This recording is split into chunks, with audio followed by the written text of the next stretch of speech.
আসসালামু আলাইকুম রহমতুল্লাহি ওয়া বারাকাতুহু। ওয়ালাইকুম আসসালাম ওয়া রাহমাতুল্লাহি ওয়া বারাকাতুহু। ইন্নাল হামদালিল্লাহ নাহমাদুহু ওয়া নাস্তাঈনুহু ওয়া নাস্তাগফিরুহু ওয়া নাউযু বিল্লাহি মিন শুরুরি আনফুসিনা ওয়া মিন সাইয়্যাতি আ'মালিনা। মান ইয়াহদিহিল্লাহু ফালা মুদিল্লা লাহু ومن يضلل فلا هادي له وأشهد أن لا إله إلا الله وحده لا شريك له وأشهد أن محمدا عبده ورسوله يا أيها الذين آمنوا اتقوا الله حق تقاته ولا تموتن إلا وأنتم مسلمون يا أيها الناس اتقوا ربكم الذي خلقكم من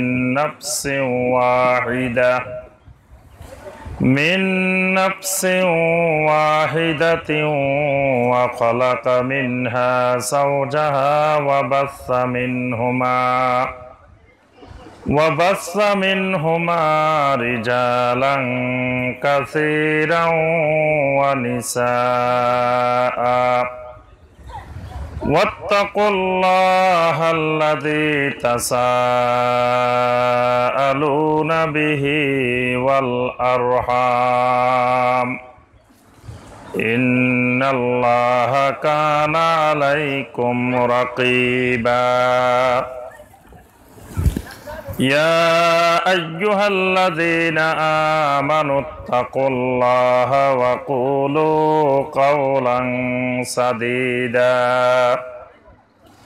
يصلح لكم أعمالكم ويغفر لكم ذنوبكم ومن يطع الله ورسوله فقد فاز فوزا عظيما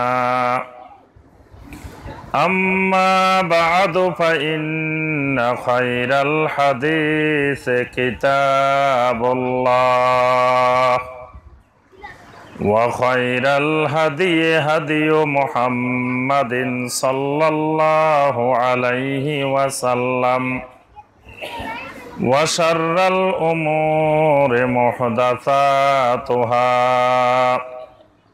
وكل محدثة بدعة وكل بدعة ضلالة وكل ضلالة في النار اللهم صل على محمد وعلى آل محمد كما صليت على إبراهيم وعلى آل إبراهيم إنك حميد مجيد اللهم بارك على محمد وعلى آل محمد كما باركت على إبراهيم وعلى آل إبراهيم إنك حميد مجيد টাঙ্গাইল জেলার মির্জাপুর উপজেলার অন্তর্গত গাজেশ্বরী দক্ষিণপাড়া জামে মসজিদের উদ্যোগে আয়োজিত আজকের এই ফজিলতময় মোবারকময় ১৪তম বার্ষিক ওয়াজ মাহফিলের সম্মানিত সভাপতি, অত্র এলাকার বিভিন্ন মসজিদ এবং মাদ্রাসার সম্মানিত আইম্মায়ে মাসাজিদ এবং ওলামায়ে কেরাম, আমার সম্মানিত মুরব্বিয়ানে আজম, আমার অত্যন্ত আদরের, স্নেহের, মহব্বতের যুবক, কিশোর, শিশু ভাইয়েরা এবং পর্দার আড়ালের আমার সম্মানিতা মা এবং বোনেরা, আল্লাহ রব্বুল আলমিনের দরবারে কোটি কোটি শুকরিয়া যে মহান রব্বুল আলমিন আমাদেরকে আজকের সকাল 10 ঘটিকা থেকে শুরু করে এই সলাতুল আসরের পর পর্যন্ত অনেক সম্মানিত বিজ্ঞ ওলামায়ে কেরামদের নিকট থেকে কোরআনে কারীম এবং সহিহ হাদিসের আলোকে অনেক গুরুত্বপূর্ণ দ্বীনি বিভিন্ন বিষয়ে বয়ান শোনার পরে মাহফিলের শেষ পর্যায়ে এসে আপনাদের সাথে মিলিত হওয়ার পরে কোরআন এবং সহিহ হাদিস থেকে দুই একটি কথাবার্তা বলার এবং আপনাদেরকে ধৈর্য ধরে শোনার উদ্দেশ্যে যে রব্বুল আলামিন আমাদেরকে এই মাজলিসে বসার তৌফিক দিয়েছেন, সে মহান রব্বুল আলামিনের শুকর আদায় করি। সকলে বলি আলহামদুলিল্লাহ। আমার সম্মানিত ভাই ও বোনেরা, আলহামদুলিল্লাহ, আজকের এই মাহফিল, আজকের এই মাজলিস খুবই গুরুত্বপূর্ণ একটি মাহফিল। কারণ দিনের বেলায় মাহফিল বাংলাদেশে খুব কম হয়ে থাকে। বেশিরভাগ ক্ষেত্রে রাত্রে আসার পরে মাহফিল শুরু হয়, আবার ফজর পর্যন্ত হয়, কোথাও কোথাও রাতের 1টা, 2টা, 3টা পর্যন্ত। এটি নবী সাল্লাল্লাহু আলাইহি সাল্লামের সুন্নতের খেলাফ। আল্লাহ রসুল সাল্লাল্লাহু আলাইহি ওয়াসাল্লাম এশার পরে, সলাতুল এশার পরে কথাবার্তা বলা, ওয়াজ মাহফিল করা, বিভিন্ন বিষয়ে আলোচনা করা, এগুলোকে নবী সাল্লাল্লাহু আলাইহি ওয়াসাল্লাম অপছন্দ করতেন। কিন্তু যেটা নবী সাল্লাল্লাহু আলাইহি সাল্লামের কাছে অপছন্দ, আজকে সেটা হয়ে গেছে আমাদের কাছে পছন্দ। এই পৃথিবীতে আল্লাহ রাব্বুল আলামিন যাকে বয়ান করার জন্য, যাকে ওয়াজ করার জন্য আল্লাহর পক্ষ থেকে পাঠিয়েছিলেন, তিনি কে? মুহাম্মদ রাসূলুল্লাহ সাল্লাল্লাহু আলাইহি ওয়াসাল্লাম। আল্লাহ পাক কোরআনে কারিমে সূরা আন-নাহলের 44 নম্বর আয়াতে আল্লাহ রাব্বুল আলামিন বলেন, ওয়া আনসালনা ইলাইকা যিকরা লিতুবায়্যিনা লিন-নাসি মা নুসিলা ইলাইহিম। আল্লাহ রাব্বুল আলামিন বলেন, ওয়া আনসালনা ইলাইকা যিকরা, আমি এই কোরআনকে আপনার উপরে নাজিল করেছি, লিতুবায়্যিনা লিন-নাস, আপনি দুনিয়ার মানুষের সামনে, মানুষের উদ্দেশ্যে বয়ান করবেন। আপনি কি করবেন? বয়ান করবেন। আমরা বলি না এখন বয়ান করবেন, বয়ান ফরমাইবেন, এতক্ষণ পর্যন্ত বয়ান করেছেন। বয়ান তো আমাদের কাছে পরিচিত। কি আপনারা আমার কথা বুঝতেছেন? তো কথাবার্তা বলেন না যে ও হা, কিছুই করেন না, চুপচাপ বসে আছেন। জিজ্ঞাসা করলে কিছু কথাবার্তা বলবেন, তাহলে আমি মনে করবো যে আমার কথা আপনারা বুঝতেছেন। কিছু না বললে তো মনে করবো যে মনে হয় ভাইয়েরা আমার কথা বুঝতেছেন না। তা আল্লাহ রাব্বুল আলামিন কোরআন নাজিল করেছেন নবী সাল্লাল্লাহু আলাইহি সাল্লামের উপরে কি উদ্দেশ্যে? লিতুবায়্যিনা লিন-নাস, দুনিয়ার সমস্ত মানুষকে বয়ান করে বুঝিয়ে দিবেন। মা নুসিলা ইলাইহিম, দুনিয়ার মানুষের জন্য যা কিছু নাজিল করা হয়, মানুষের জন্য আল্লাহ রাব্বুল আলামিনের পক্ষ থেকে যা কিছু নাজিল করা হয়, কোন জিনিসের মাধ্যমে মানুষের দুনিয়াতে কল্যাণ হবে, আখিরাতে কল্যাণ হবে, ওই কল্যাণের জিনিসগুলো আপনি এই কোরআন থেকে বয়ান করে দিবেন। তাহলে জমিনে বয়ান করার জন্য এসেছিলেন কে? মুহাম্মদ রাসূলুল্লাহ সাল্লাল্লাহু আলাইহি ওয়াসাল্লাম। তিনি বয়ান করতেন দিনের বেলায়, এইভাবে রাত্রে সারা রাত তিনি বয়ান করতেন না। সারা রাত কি করতেন? রাত্রির কাজও তো আছে, রাত্রি কি বিনা কাজে থাকতেন? সালাতুল ইশার পরে শরীরের হক আল্লাহ পাক রাত্রিকে বানিয়েছেন, লেবাস বানিয়েছেন ঘুমানোর জন্য। এখন ঘুম নাই, ঘুম নষ্ট করে, শরীরের হক নষ্ট করে ওয়াজ মাহফিল রাতের 2টা-3টা পর্যন্ত। আবার দেখা যায় সারা রাত বয়ান, ফজরের নামাজে মুসল্লি নেই। এইরকম নবী সাল্লাল্লাহু আলাইহি সাল্লামের সুন্নতের খেলাফ, নবী সাল্লাল্লাহু আলাইহি সাল্লামের সুন্নতের বাহিরে গেলে ওই জিনিসের মধ্যে কখনো হেদায়েত থাকে না, ওই জিনিসের গোমরাহি থাকে, অকল্যাণ থাকে। দেখতে যত সুন্দর মনে হোক, যত ভালো মনে হোক, আল্লাহ পাকের জন্য কোরআনে কারিমে সূরা আন-নূরের 63 নম্বর আয়াতে আল্লাহ রাব্বুল আলামিন এই উম্মতকে, এই বান্দাদেরকে সতর্ক করে দিয়েছেন।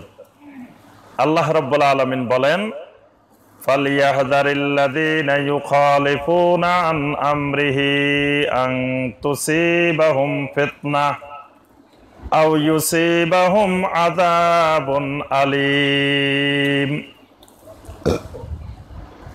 আল্লাহ রাব্বুল আলামিন বলেন, ফালিয়াহযারিল্লাযীনা ইউখালিফুনা আন আমরিহি,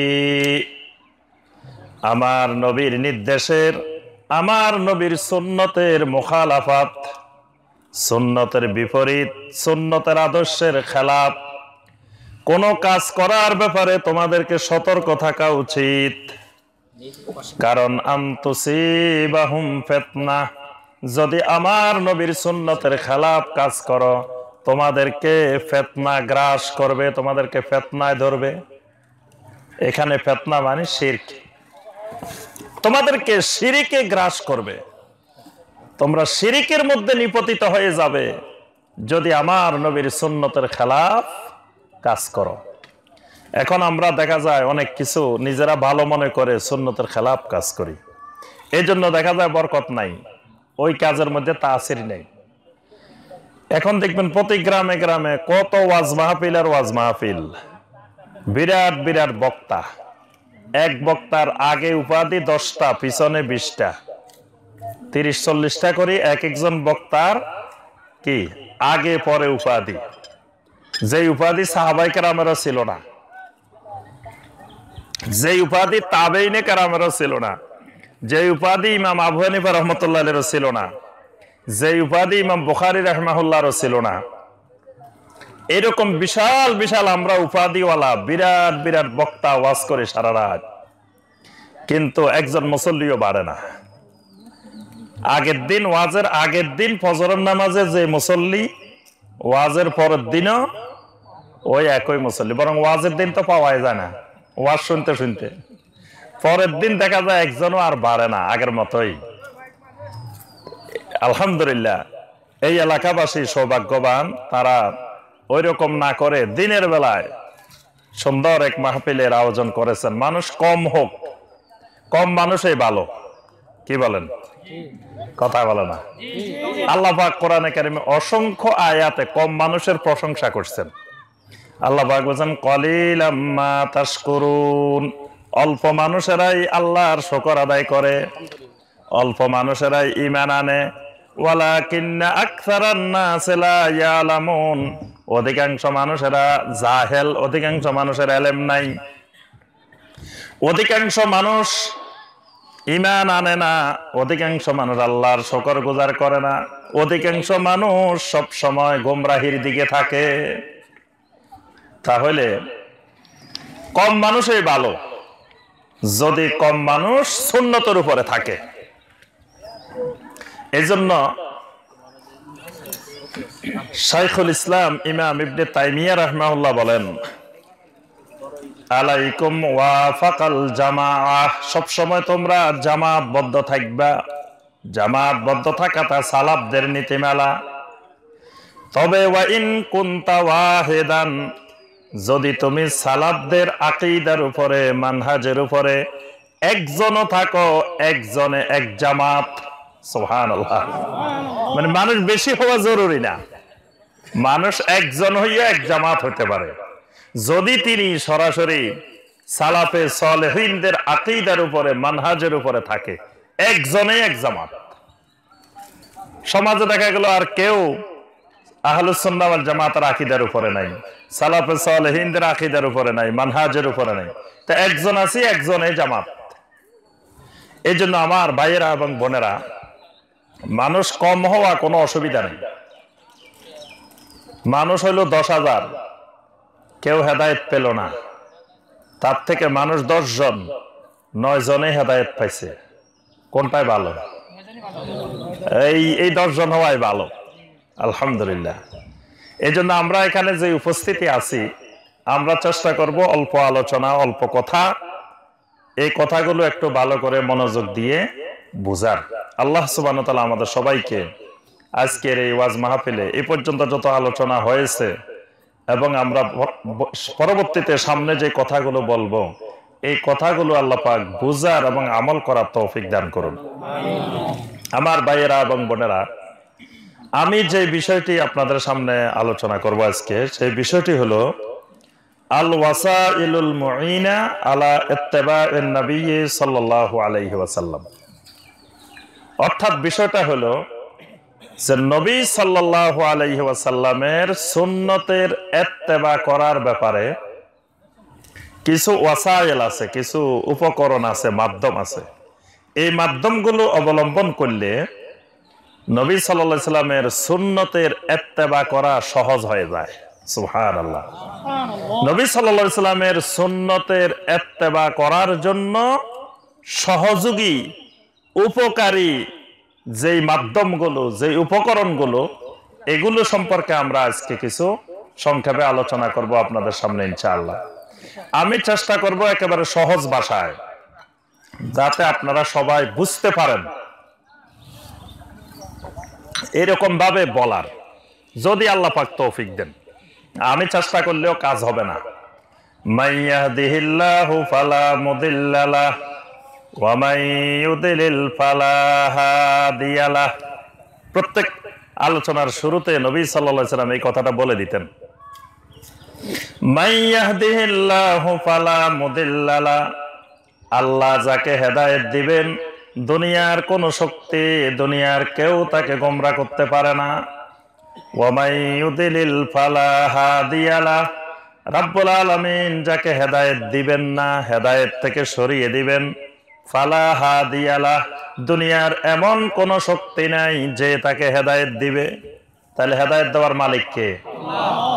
একমাত্র আল্লাহ। খালি আল্লাহ বললে হবে না, কি বলতে হবে? একমাত্র আল্লাহ।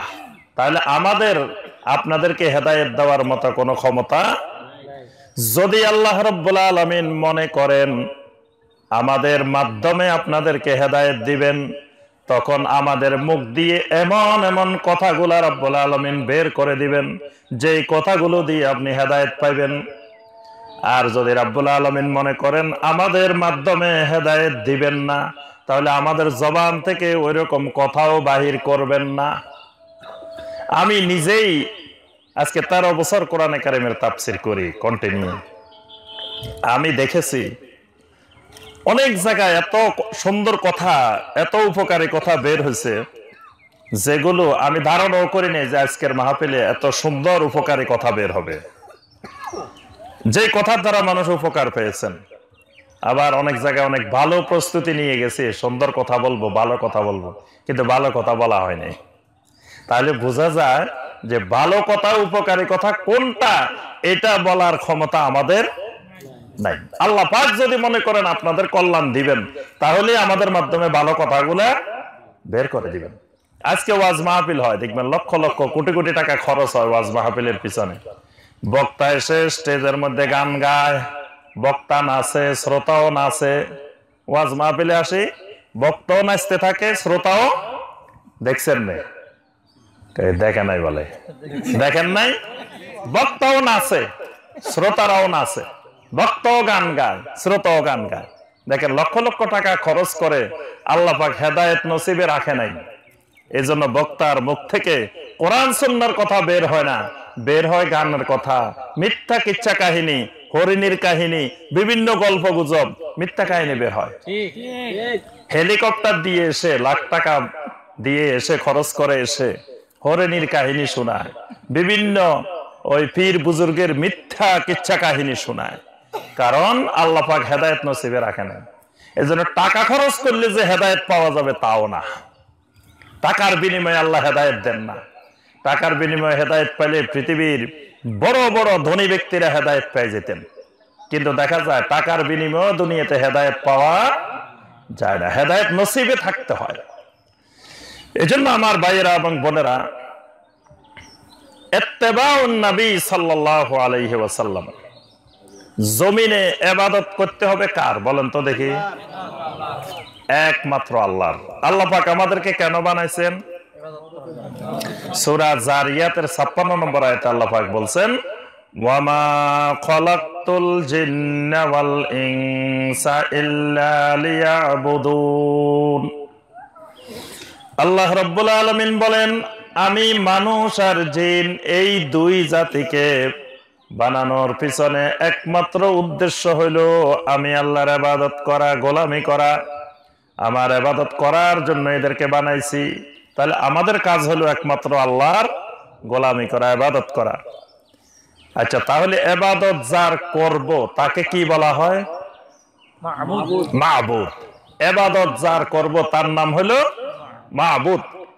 আল্লাহর একজন বান্দা জমিনে আসার পরে তার প্রথম কাজ হলো ঠিক করে নিবে তার মাবুদকে। এটা ঠিক করা জমিনে 1 নম্বর কাজ। তাহলে আমার আপনার মাবুদকে একমাত্র আল্লাহ। খালি আল্লাহ বললে হবে না, আমার আপনার মাবুদকে লা ইলাহা ইল্লাল্লাহ।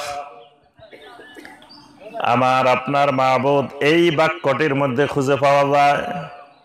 লা ইলাহা ইল্লাল্লাহ, লা মা'বুদা বিহাক্কিন ইল্লাল্লাহ। লা ইলাহা ইল্লাল্লাহর অর্থ হলো আল্লাহ ছাড়া সত্যিকারের হক আর কোন মাবুদ নাই। বাতিল মাবুদ হাজার হাজার আছে, কিন্তু সত্যিকারের হক মাবুদ একমাত্র একজন। তিনি হলেন আমার আপনার যিনি রব, তিনি হলেন একমাত্র আমার আপনার মাবুদ। সুবহানাল্লাহ। একমাত্র মাবুদ হলেন কে?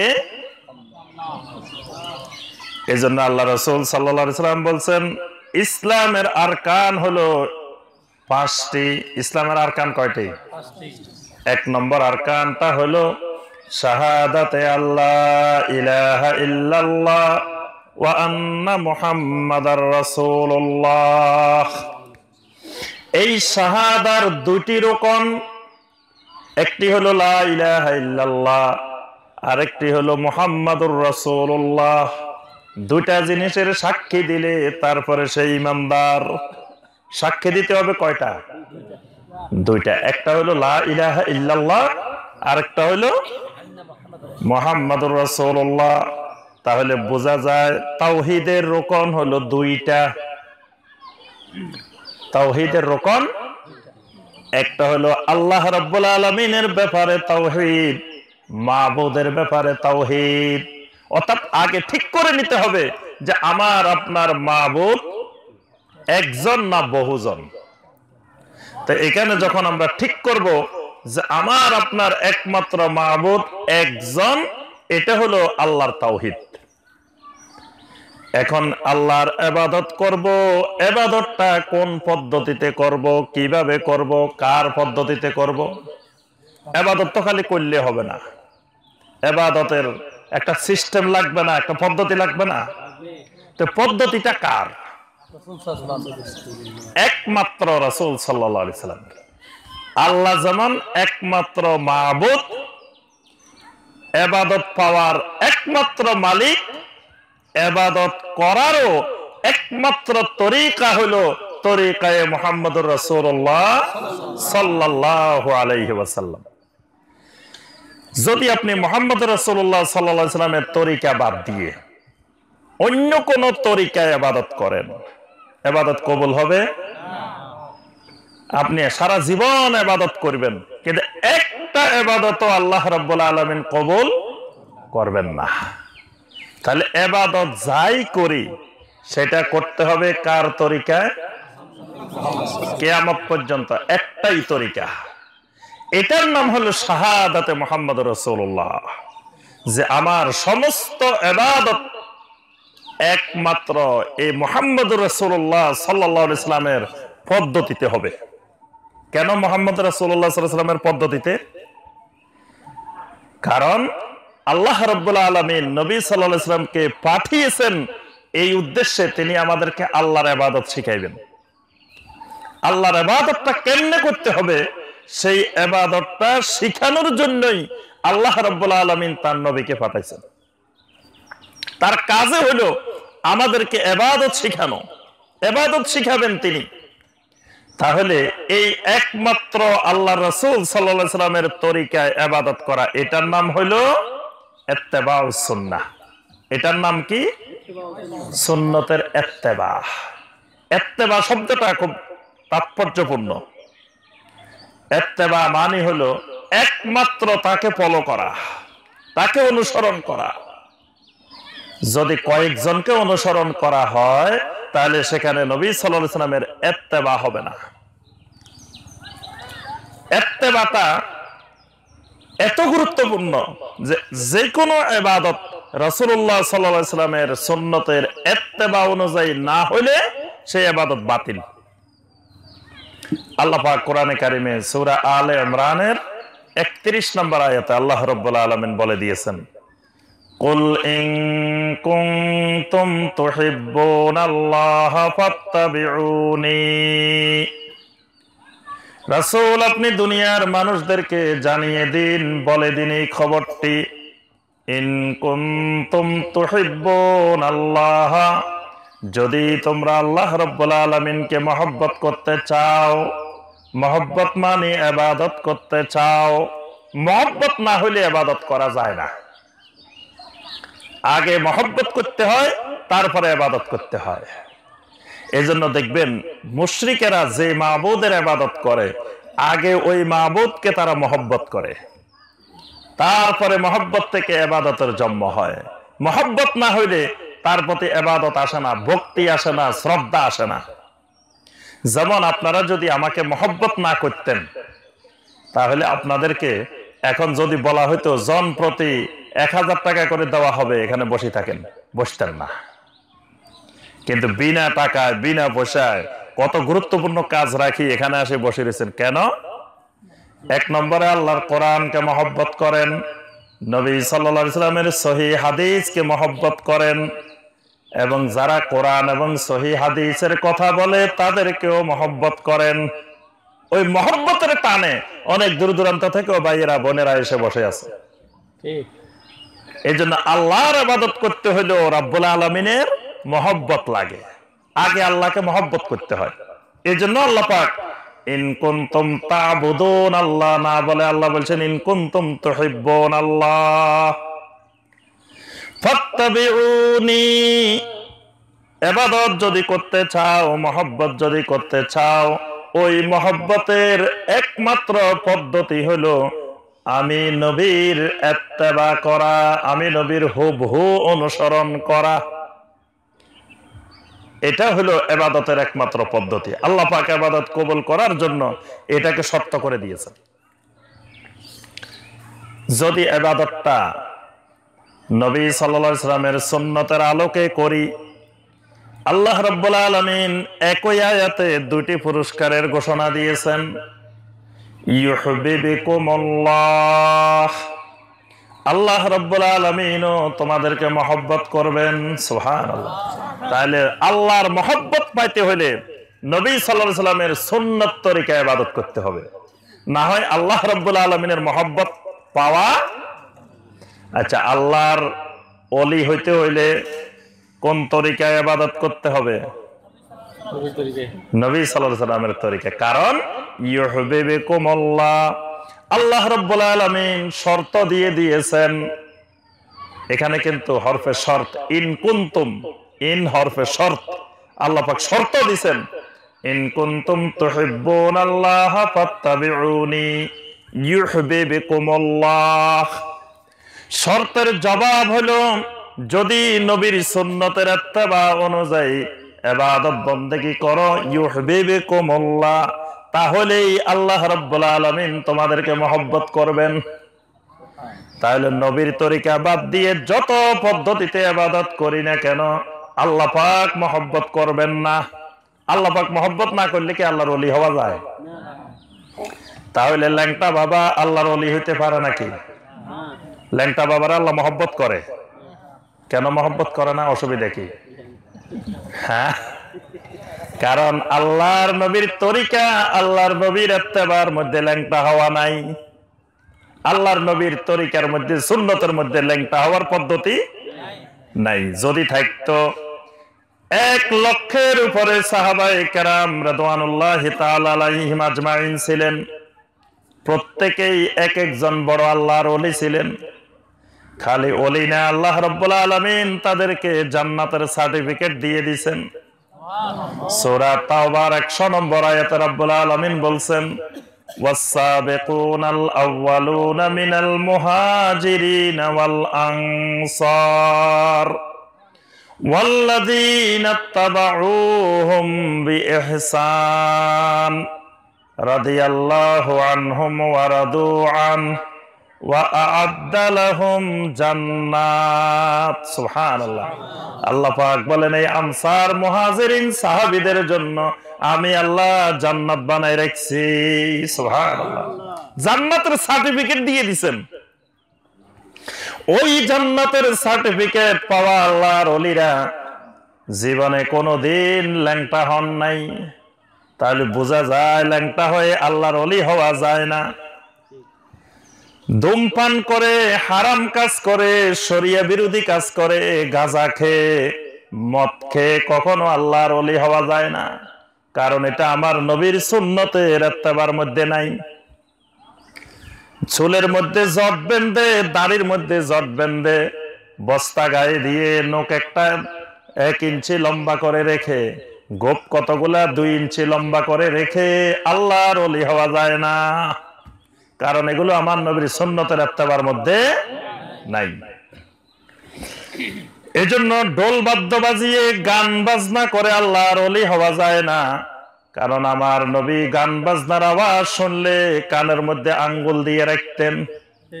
ঢোল বাজিয়ে, গান গেয়ে আল্লাহর ওলি হওয়া যায় না। এটা হলো মাজামিরুশ শয়তান। শয়তানের ওলি হওয়া যায়, আল্লাহর ওলি হওয়া যায় না। গান বাজনা করে, ঢোল তবলা বাজিয়ে কখনো আল্লাহর ওলি হওয়া, কারণ কি? এটা নবীর সুন্নতের ইত্তেবার মধ্যে নাই, আমার নবী করেন নাই। নিজস্ব বানানো পদ্ধতিতে জিকির করে করে আল্লাহর ওলি হওয়া যায় না। কারণ জিকির আল্লাহর একটা গুরুত্বপূর্ণ ইবাদত। ওই জিকিরটাও নবী সাল্লাল্লাহু আলাইহি সাল্লাম যেমনে করেছেন, নবীর সাহাবীরা যেমনে করেছেন, জিকিরটাও তেমনে করতে হবে। তাহলে যেই জিকিরের পদ্ধতি একটু আগে বললাম, নাচি নাচি জিকির করা, লাত মেরে জিকির করা, দৌড়ায় দৌড়ায় জিকির করা, তারপরে গান গেয়ে জিকির করা, এগুলো কি আমার নবী সাল্লাল্লাহু আলাইহি সাল্লাম তার সাহাবীরা করছেন কিনা?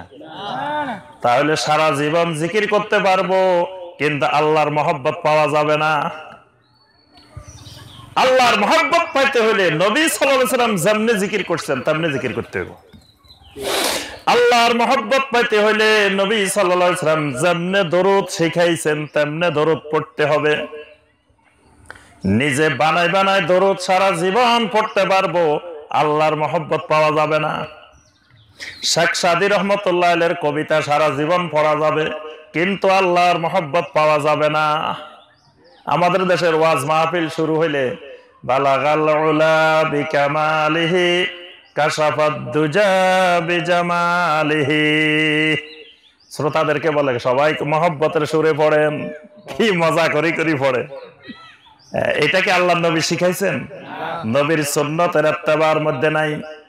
এটা ইরানের একজন কবি শেখ সাদী রহমতুল্লাহ আলাইহি শিখাইছেন। শেখ সাদীর কবিতা সারা জীবন পড়া যাবে, কিন্তু কিয়ামত পর্যন্ত এটা দরুদের ফজিলত পাওয়া যাবে না। দরুদ এক জিনিস, কবিতা আরেক জিনিস। কিন্তু আমাদের দেশে এটা দরুদ হয়ে গেছে এখন। আর নামাজের মধ্যে যেটা দরুদ পড়ে ওইটা হয়ে গেছে কি বড় আত্মাইয়াত। আমি অনেক জায়গায় জিজ্ঞাসা করছি যে ভাই আল্লাহুম্মা সাল্লি আলা মুহাম্মাদিন ওয়া আলা আলি মুহাম্মাদ এটা কি? কয়টা বড় আত্মাইয়াত। মানে আত্মাইয়াত আবদুহু ওয়া রাসূলুহু পর্যন্ত এটা ছোট আত্মাইয়াত, আধা আত্মাইয়াত। আর এই আল্লাহুম্মা সাল্লি আলা মুহাম্মাদ আল্লাহুম্মা ইন্নী যালামতু নাফসি যুলমান কাসীরা পুরাটা মিলে এটা পুরা আত্মাইয়াত, বড় আত্মাইয়াত। দরুদ নাই, এটা আত্মাইয়াত হয়ে গেছে। আর যেটা কবিতা, শেখ সাদী রহমতুল্লাহ আলাইহির কবিতা, কবিতা হয়ে গেছে দরুদ। অনেক সাধারণ মানুষ, আসলে সাধারণ ভাই বোনদের দোষ নাই, তারা মনে করে যে মনে হয় এটা হাদিসে আছে। তারা জানে না যে এটা শেখ সাদীর কবিতা। যদি জানতো এটা শেখ সাদীর কবিতা, তাদেরকে টাকা দিয়েও পড়ানো যেত না। এখন উল্টা তারা যায় মসজিদে জিলাপি নিয়ে যায় বালাগালুলা পড়ার জন্য, তারা টাকা নিয়ে যায় হুজুরের দেওয়ার জন্য। উল্টা যদি হুজুরে টাকা দিত তাও সেই রাজি হতো না বালাগালুলা পড়ার জন্য, কারণ এটা একজন কবির কবিতা। এই কবির কবিতা পড়াইবো কেন? সে পড়াইবো কি নবী সাল্লাল্লাহু আলাইহি সাল্লামের শেখানো দরুদ। কারণ দরুদ একটা ইবাদত। এই ব্যাপারে কোরআনের আয়াতও নাজিল হয়েছে স্বয়ং দরুদের ব্যাপারে। ইয়া আইয়ুহাল্লাযীনা আমানু সাল্লু আলাইহি ওয়া সাল্লিমু তাসলিমা। কোরআনের আয়াত নাজিল হয়েছে না? তো যে ব্যাপারে কোরআনের আয়াত নাজিল হয়েছে এই ব্যাপারে কি নবী শিখাই দিয়ে যান নাই? নবী সাল্লাল্লাহু আলাইহি ওয়াসাল্লাম কি এটা শিখাই দিয়ে যান নাই, নাকি ভুলে গেছিলেন? সব শিখাইছে, এটা মনে হয় ভুলে গেছে নাকি? বলেন নাই। আচ্ছা, শেখ সাদী রহমতুল্লাহ আলাইহি হলো অল্প কিছুদিন আগের কবি। তাহলে শত শত বছর ধরে যত আইম্মায়ে কেরাম দুনিয়া থেকে চলে গেছেন তারাও এই দরুদটা পড়তে পারে নাই। কত আফসোসের কথা। ইমাম আবু হানিফা রহমতুল্লাহ আলাইহি দরুদ পাইছে? কি বলেন? আবু হানিফা রহমতুল্লাহ আলাইহির যুগে বালাগালুলা বিকামালি ছিল। থাকবো কোথা থেকে? তখন তো এটার আবিষ্কারক যিনি, উনার জন্ম হয় নাই। তাহলে ইমাম আবু হানিফা রহমতুল্লাহ আলাইহি তিনিও বালাগালুলা না পড়ে কবরে চলে গেছে। ইমাম শাফি রহমতুল্লাহ আলাইহি বালাগালুলা না পড়ে কবরে চলে গেছে। ইমাম মালিক, ইমাম আহমদ বিন হাম্বল রাহিমাহুমুল্লাহ যুগে যুগে হাজার হাজার উলামায়ে কেরাম, মুহাদ্দিসিন, মুফাসসিরিন, ফুকাহায়ে কেরাম বালাগাল উলা বিহীন কবরে চলে গেছে। তাদের এই সৌভাগ্য হয় নাই এটা পড়ার। কি বলেন? যে সৌভাগ্য আমাদের বাঙালিদের হয়েছে। বাংলাদেশে এক মজার দরুদ পাইছি আমরা। কয় সবাই মহব্বতের সাথে পড়েন আল্লাহুম্মা সাল্লি আলা সাইয়্যিদিনা মাওলানা মুহাম্মদ ওয়া আলা আলি সাইয়্যিদিনা মাওলানা মুহাম্মদ। মহব্বতের সাথে পড়েন। এই নবী কি মহব্বতের সাথে নবী সাল্লাল্লাহু আলাইহি ওয়াসাল্লাম শিখাইছে এই দরুদ? যত মহব্বতের সাথে পড়েন, যত মহব্বতের সুরে পড়েন, যত মহব্বতের কবিতা পড়েন, এই দরুদ সারা জিন্দেগি পড়েও আল্লাহ রাব্বুল আলামিনের মহব্বত পাওয়া যাবে না। কারণ আল্লাহ পাক সূরা আলে ইমরানের 31 নম্বর আয়াতে বলছেন ফাত্তাবিউনি ইউহিব্বুকুমুল্লাহ। আগে আমার নবীর সুন্নতের ইত্তেবা করো, তারপরে আল্লাহ তোমাকে মহব্বত করবেন। সুবহানাল্লাহ। তাহলে বোঝা যায় সুন্নতের ইত্তেবা বাদ দিয়ে যত ইবাদত করবেন, যত মহব্বতের সুরে পড়েন, আল্লাহর মহব্বত পাওয়া যাবে না। এইজন্য দেখা যায় যুগে যুগে উলামায়ে কেরামের সম্পর্ক ছিল মদিনার সাথে। সেই সাহাবায়ে কেরামের যুগ থেকে, তাবেঈনে কেরামের যুগ থেকে, তাবেঈনে কেরামের যুগ থেকে, ইমাম আবু ইউসুফ রহমতুল্লাহ আলাইহির যুগ থেকে সবার সম্পর্ক থাকতো মদিনার দিকে। আব্দুল্লাহ ইবনে ওমর রাদিয়াল্লাহু তাআলা আনহুমা, ওনার কাছে দুইজনে চিঠি পাঠাইছে। মক্কা থেকে আব্দুল্লাহ ইবনে জুবাইর রাদিয়াল্লাহু তাআলা আনহু চিঠি পাঠাইছেন। আবার কুফা থেকে খলিফা আব্দুল মালিক ইবনে মারওয়ান চিঠি পাঠাইছেন। তিনিও বলছেন আব্দুল্লাহ বিন ওমর, আপনি একটু কুফায় আসেন, আপনার সাথে আমাদের কিছু পরামর্শ আছে। আবার এদিকে আব্দুল্লাহ বিন জুবাইর বলছেন, আপনি একটু কুফায় আসেন, আপনি একটু মক্কায় আসেন, আপনার সাথে আমাদের একটু পরামর্শ আছে। আব্দুল্লাহ ইবনে ওমর রাদিয়াল্লাহু তাআলা আনহুমা দুইজনকেই চিঠি পাঠিয়ে বলে দিয়েছেন, ভাইয়েরা, যদি আপনারা পরামর্শ করতে চান, যদি আমার সাথে দ্বীনের ব্যাপারে কোনো কথা বলতে চান, তাহলে আমি কুফাও যাব না, মক্কায়ও যাব না, আপনারা মদিনায় আসেন। মদিনায় আসেন, মদিনাতে মিটিং হবে, মদিনায় বৈঠক হবে। কারণ এখানে দ্বীন মদিনা থেকে সারা দুনিয়াতে গেছে, কুফা থেকে যায় নাই, অন্য জায়গা থেকে যায় নাই। বলছে আমি যাব না মিটিং করার জন্য কুফায় আর মক্কায়। যদি দ্বীনি বিষয়ে মিটিং করতে হয়, পরামর্শ করতে হয়, মুশাওয়ারা করতে হয়, মদিনায় আসেন। এজন্য পূর্বেকার সকল সালাফে সালেহিনেরা ছিলেন মদিনামুখী। কিন্তু দেখা যায় আজকে যারা নতুন নতুন জিকির, নতুন নতুন দরুদ, নতুন নতুন ইবাদত বানায়, তাদের মিটিং হয় আফ্রিকার জঙ্গলে, মদিনায় মিটিং হয় না। মিটিং কোথায়? আফ্রিকার জঙ্গলে। আরো গর্ব করে মাহফিলে কয়, আমাদের আল্লাহর ওলিরা রাত্রে এক লাফে আফ্রিকার জঙ্গলে চলে গেছে। আফ্রিকার জঙ্গলে চলে যাবে কেন? যদি আল্লাহর ওলিদের মিটিং হয়, ওই মিটিং তো মদিনায় হবে। কারণ সমস্ত ইমামুল মুত্তাকিন, ইমামুল মুরসালিন, সমস্ত রাসূলের নেতা, সমস্ত মুত্তাকিনের নেতা কোথায়? মদিনায়। তো মিটিং হলে মদিনায় আনা হইব। মিটিং মদিনায় হয় না, কোথায় হয়? আফ্রিকার জঙ্গলে। কারণ সুন্নতের ইত্তেবা নাই। সুন্নতের ইত্তেবা না থাকলে মদিনার নবীর সাথে মিটিং হইতে পারে না। সুন্নতের ইত্তেবা না থাকলে মদিনামুখী হওয়া যায় না। এই জন্য আমার ভাইয়েরা এবং বোনেরা, আমল যাই করি, কিন্তু সেটা নবী সাল্লাল্লাহু আলাইহি সাল্লামের সুন্নতের ইত্তেবা অনুযায়ী করতে হবে। ওযু করব, ওযুটা হইতে হবে নবী সাল্লাল্লাহু আলাইহি সাল্লামের সুন্নতের আলোকে। ওযু কর্ম, ওযুটা কেমনে হইতে হবে? নবী সাল্লাল্লাহু আলাইহি সাল্লাম যেমনে করছেন তেমনে হইতে হবে। আচ্ছা, নবী সাল্লাল্লাহু আলাইহি সাল্লামের ওযু শুরু হইতো কি দিয়ে বলেন দেখি? বিসমিল্লাহ দিয়ে। আমাদের ওযু শুরু হয় কি দিয়ে বলেন দেখি? আমাদের ওযু শুরু হয় কি দিয়ে?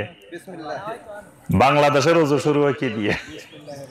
বাংলাদেশের ওযু শুরু হয় নাওয়াইতু আন আতাওয়াজ্জা লিরাফিল হাদাসে ওয়াস্তিবাহাতান লিস-সালাতে ওয়া তাকাররুবান ইলাল্লাহি তাআলা। বাংলাদেশের ওযু শুরু হয় এই নিয়ত দিয়ে। তারপরে হয় বিসমিল্লাহিল আলিয়্যিল আযীম ওয়ালহামদুলিল্লাহি আলা দীনিল ইসলাম, আল ইসলামু হাক্কুন ওয়াল কুফরু বাতিলুন, আল ইসলামু নূরুন ওয়াল কুফরু যুলমাতুন। তাহলে আমার নবীর ওযু এইভাবে শুরু হয় নাই। তাহলে নবীর থেকে আমরা বেশি বুঝে গেছি। কি বলেন? নবী সাল্লাল্লাহু আলাইহি ওয়াসাল্লাম এটা বুঝতে পারেন নাই যে ওযুর আগে এগুলোর দরকার, আমরা বুঝে গেছি। এই জন্য নবী সাল্লাল্লাহু আলাইহি ওয়াসাল্লাম থেকে বেশি বুঝলে শয়তান হয়ে যায়। কি হয়ে যায়? শয়তান বেশি বুঝছিল। কিন্তু আল্লাহ কাছে উসজুদু লি আদম, শয়তান কয় খালাকতানি মিন নারিন ওয়া খালাকতাহু মিন তিন। আল্লাহ কয় মাটির তৈরি মানুষ, এটারে সাজদা কর। ইবলিস কয় আমারে বানাইছো আগুন দিয়ে, তারে বানাইছো মাটি দিয়ে। আর মাটি আগুনের সাজদা করব, আগুনে কেন মাটির সাজদা করব? আমি কি তোমার থেকে কম বুঝি নাকি? আল্লাহর থেকে বেশি বুঝে গেছে। নাউযুবিল্লাহ। বুঝার কারণে কি হয়েছে? আল্লাহ পাক এর জন্য কোরআনে কারীমে সতর্ক করেছেন। সূরা আল হুজুরাতের 1 নম্বর আয়াতে আল্লাহ রাব্বুল আলামিন বলেন, ইয়া আইয়ুহাল্লাযীনা আমানু লা তুকদ্দিমু বাইনা ইয়াদাইল্লাহি ওয়া রাসূলিহি। ও ঈমানদাররা শোনো, আল্লাহর থেকে রাসূলের থেকে বেশি বুঝিও না। আল্লাহর থেকে বেশি বুঝিও না, রাসূলের থেকে বেশি বুঝিও না। রাসূল যদ্দুর বুঝছেন তার থেকে একটু 1 ডিগ্রি কম বুঝবা। নবী সাল্লাল্লাহু আলাইহি সাল্লাম থেকে বেশি বুঝবা, দুনিয়াও বরবাদ, আখিরাতও বরবাদ। এজন্য নবী সাল্লাল্লাহু আলাইহি সাল্লাম থেকে বেশি বোঝা যাবে না। নবী সাল্লাল্লাহু আলাইহি সাল্লাম বলতেছেন, বিসমিল্লাহ বলে ওযু শুরু করো, আল্লাহর নাম নিয়ে শুরু করো। সুতরাং ওযু শুরু করার আগে আর কোনো নিয়াত, কোনো দোয়া, কোনো কিছু আর দরকার নাই। যত বড় বুজুর্গ বলুক, যত বড় মুফতি সাহেব বলুক, তিনি কি আমার নবীর থেকে বড় মুফতি নাকি? কি বলেন? মুফতি আজম মুহাম্মদুর রাসূলুল্লাহ সাল্লাল্লাহু আলাইহি ওয়াসাল্লাম। আসমানের নিচে জমিনের উপরে যত মুফতি আছে, যত মুত্তাকিন আছে, যত মুহাদ্দিস আছে, যত ফকিহ আছে, সকল ফকির বড় ফকিহ, সকল মুফতির বড় মুফতি, মুফতি আজম ইমামে আজম মুহাম্মদুর রাসূলুল্লাহ সাল্লাল্লাহু আলাইহি ওয়াসাল্লাম। সুতরাং আমার রাসূল বলছেন ওযু শুরু করতে হবে বিসমিল্লাহ দিয়ে, আল্লাহর নাম দিয়ে।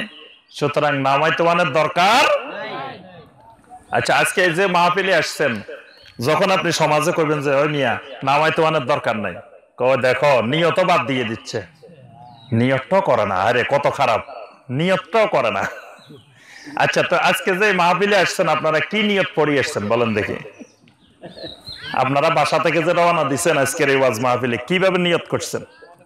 নাওয়াইতু আন আযহাবা ইলাল মাহফিল ফি গাজেশ্বরী, এইভাবে নিয়ত করে আসছেন নাকি? তো তাহলে তো সওয়াবে পাইবেন না। আপনাদের ওয়াজ মাহফিলে আসা যাওয়া সবে তো বৃথা। কারণ আল্লাহ রাসূল সাল্লাল্লাহু আলাইহি ওয়াসাল্লাম বলছেন কি, ইন্নামাল আমালু বিন্নিয়াত ওয়া ইন্নামা লিকুল্লি ইমরিইম মা নাওয়া। সমস্ত আমলের সওয়াব নির্ভর করে নিয়তের উপরে। যা নিয়ত করবেন তাই পাইবেন। তো নিয়তটা করেন নাই, করছেন? নিয়ত করছেন, নিয়ত পড়েন নাই। নিয়ত করতে হয়, নিয়ত করতে হয় না। কেউ যদি আপনাকে বলে ও মিয়া আপনি বাত পড়ছেন কিনা, বাত পড়ছেন কিনা জিজ্ঞাসা করতে, তা আপনি তারকে ভালো মানুষ করবেন না পাগল করবেন? ভাত কি পড়ার জিনিস নেই, ভাত খাওয়ার জিনিস। প্রশ্ন হবে ভাত খাইছেন কিনা, কয় ভাত পড়ছেন কিনা। তো ভাত কি পড়া যায় নাকি? নিয়ত কি পড়ার জিনিস নাকি? নিয়ত হইলো করার জিনিস।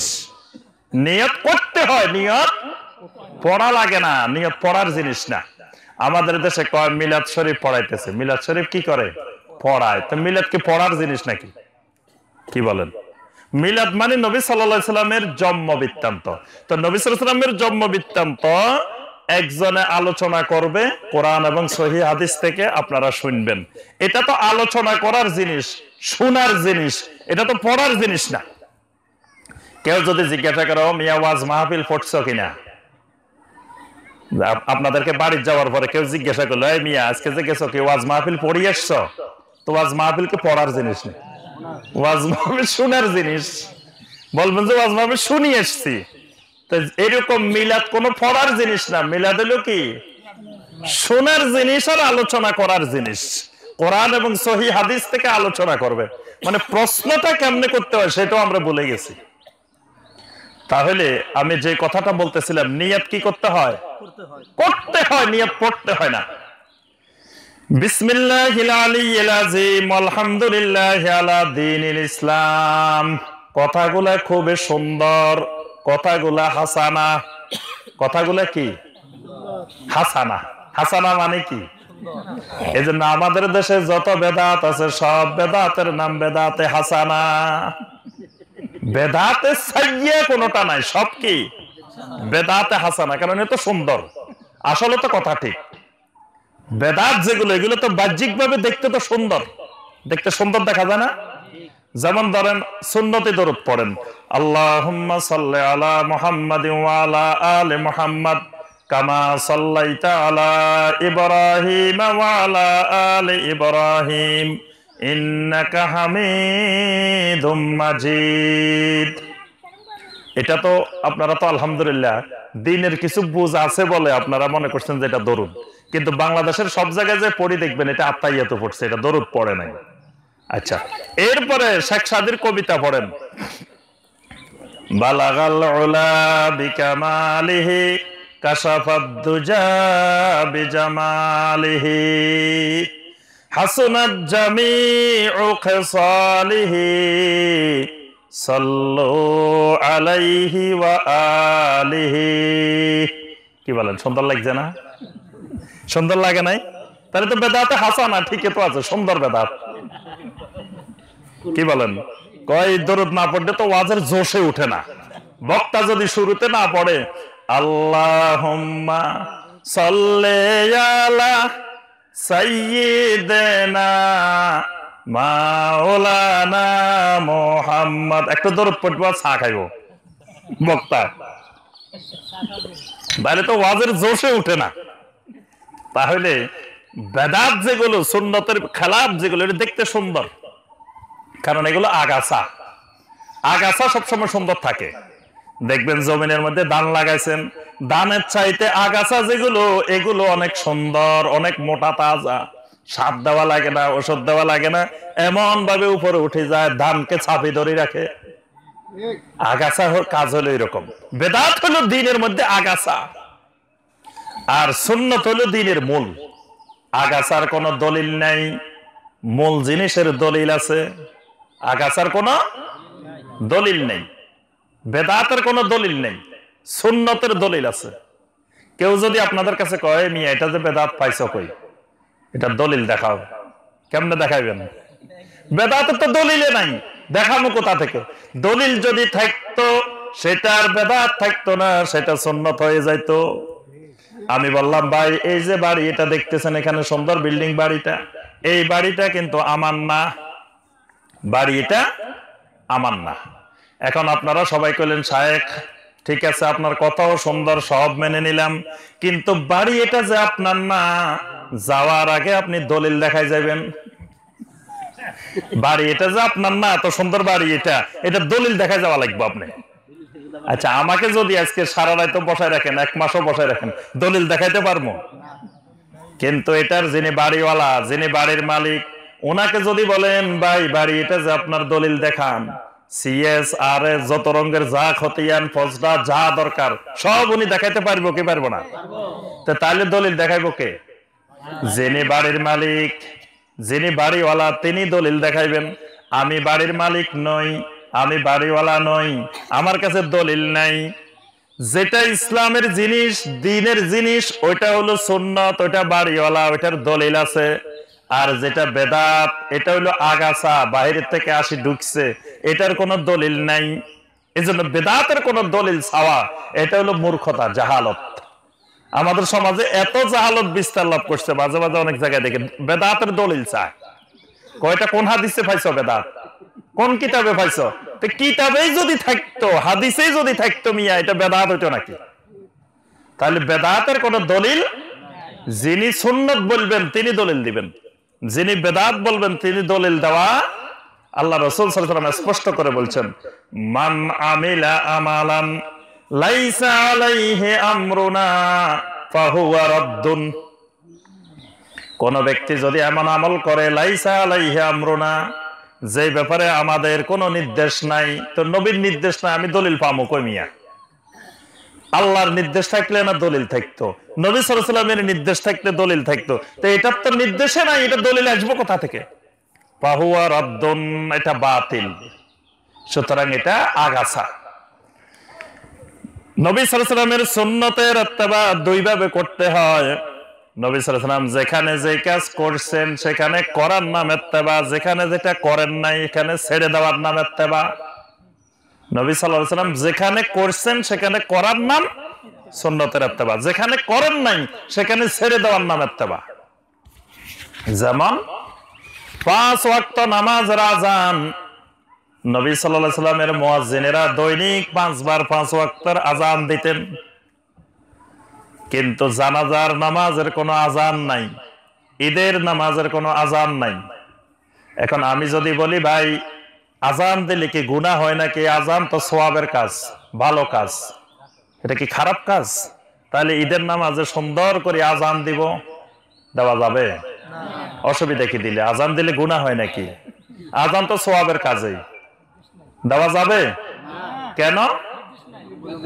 আমার নবী দেন নাই। দলিল কি? দলিল আমার নবী দেন নাই, এটাই দলিল, আর দলিলের দরকার নাই। আমার নবী 5 ওয়াক্ত নামাজের আযান দেওয়ার জন্য নির্দেশ দিবেন, সুতরাং এখানে দেওয়ার নাম সুন্নত। জানাজার নামাজে, ঈদের নামাজে আযান দেন নাই, ওখানে না দেওয়ার নাম সুন্নত। যদি আপনি দেন তাহলে আপনি বেদাত করলেন, এটার নাম সুন্নত আর বেদাত।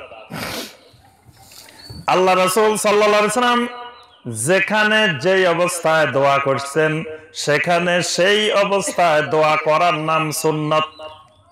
যেখানে যে অবস্থায় করেন নাই সেখানে সেই অবস্থায় না করার নাম সুন্নাত। যেখানে আল্লাহ রাসূল সাল্লাল্লাহু আলাইহি ওয়াসাল্লাম জামাতবদ্ধভাবে দোয়া করছেন সেখানে জামাতবদ্ধ করা সুন্নাত। যেখানে জামাতবদ্ধ করেন নাই সেখানে জামাতবদ্ধ না করার নাম সুন্নাত। সব জায়গায় দোয়া করেন কিন্তু সব জায়গায় একই সুরতে দোয়া করা যাবে না। যদি কোন জায়গায় মেয়ে দোয়া না, দোয়া কি খারাপ জিনিস নাকি? দোয়া করবো, অসুবিধা কি? কয় দেখো এরা কত খারাপ, আল্লাহর কাছে একটু দোয়াও করে না, দোয়া করতে চায় না, নামাজের পরে সালাম ফিরে বসে থাকে, একটু হাত তুলি কান্নাকাটি করবো ইমাম সাহেবে দোয়া করবো, আমরা একটু আল্লাহর কাছে চামো, এটাও বলে খারাপ। বলে না সমাজে? দোয়া করাও খারাপ জিনিস, দোয়া করিও জাহান্নামে যাইতে হয়। নবীর সুন্নতের বাহিরে দোয়া করলেও জাহান্নামে যাওয়া লাগবে, নবীর সুন্নতের বাইরে নামাজ পড়িও জাহান্নামে যাওয়া লাগবে। কি কয়? কয় নামাজ পড়ি আবার জাহান্নামে যায় কেমনে? নামাজ পড়ি জাহান্নামে যাওয়া লাগবে রে? জুমার নামাজ 2 রাকাত।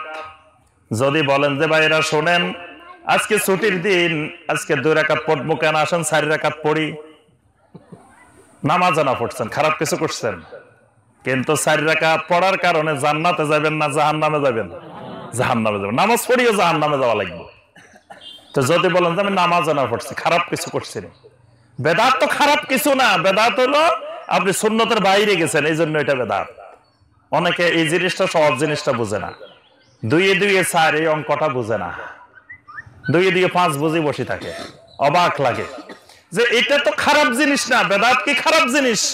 বেদাত তো ভালো জিনিসই, কিন্তু ভালো জিনিস যেটা আমার নবী যেমনে করছেন যদি তেমনি হয় সেটা ভালো জিনিস, আমার নবীর মতো না হইলে সেটা ভালো জিনিসটাও খারাপ জিনিস। এই জন্য আমরা টয়লেটে ঢোকার সময় দোয়া পড়ি না? পড়েন নেই? আপনাদের এদিকে মির্জাপুরেও পড়ে নাকি? কি দোয়া পড়েন দেখেন? মাশাআল্লাহ, অনেক সুন্দর দোয়া। আচ্ছা ধরেন আমি এখানে আসলাম, আপনাদের এলাকায় আসি টয়লেটে গেলাম, টয়লেটে যাওয়ার আগে কিবলামুখী হয়ে বাইতুল্লাহর দিকে ফিরে তাকাইলাম, বাইতুল্লাহর দিকে ফিরে 2 হাত তুললাম, তুলে বললাম নাওয়াইতু আন আযহাবা ইলা বাইতিল খালাহ। প্রথমে নিয়ত করলাম, টয়লেটে ঢুকতে নিয়ত লাগবে না? নিয়ত বাদে টয়লেটে ঢুকলে সওয়াব পাইবেন নাকি মিয়া? কারণ টয়লেটও তো একটা ইবাদত, কি বলেন?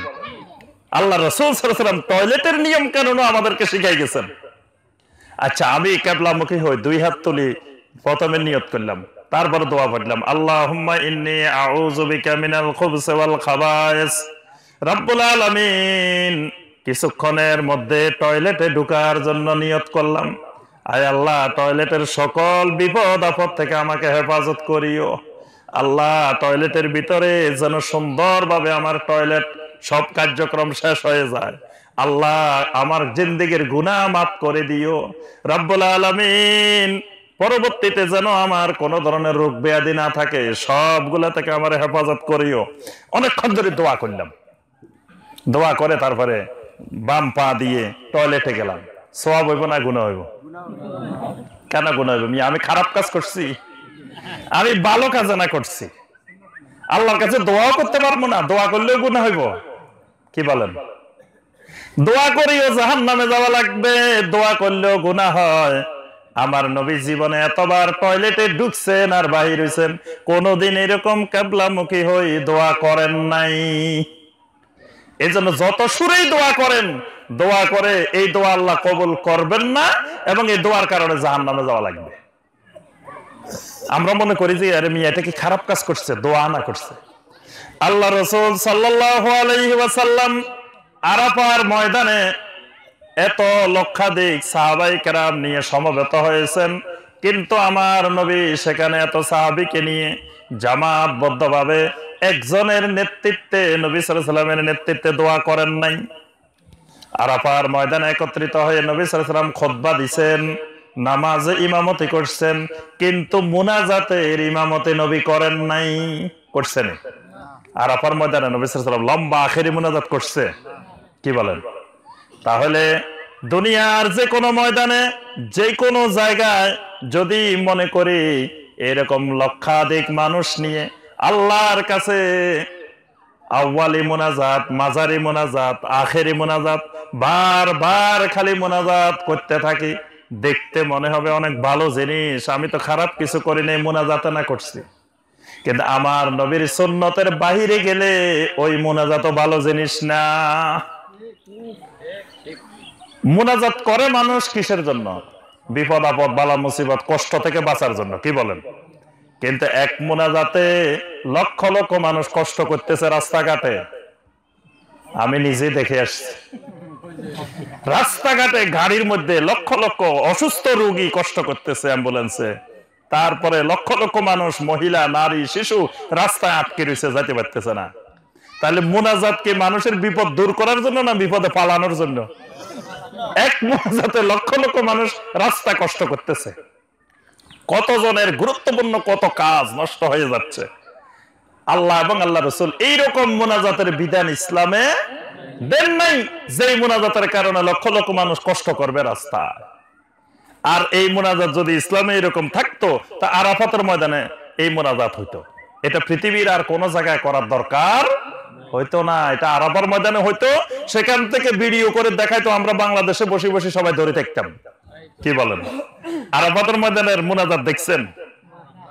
এখনো আলহামদুলিল্লাহ আরাফাতের ময়দান বেদাত মুক্ত ময়দান। আল্লাহ পাক এই ময়দানকে এখনো বেদাত মুক্ত রাখছেন। এখনো ওখানের ইমাম দেখবেন না যে লম্বা আখেরি মুনাজাত ধরছে আর ভিডিওতে দেখাইছে আমরা বাংলাদেশে বসে বসে মুনাজাত ধরছি, এরকম ঘটনা। অথচ ওই দোয়া হইল খাইরুদ দোয়া এ দোয়া ও আরাফা, দুনিয়ার শ্রেষ্ঠতম দোয়া আরাফাতের দোয়া। এই জন্য আমার ভাইরা এবং বোনেরা, আল্লাহর দ্বীনের নাম হলো এলেম, দ্বীনের আরেক নাম এলেম। এলেমবিহীন দ্বীন হয় না, এলেমবিহীন দ্বীন পালন করা যায় না।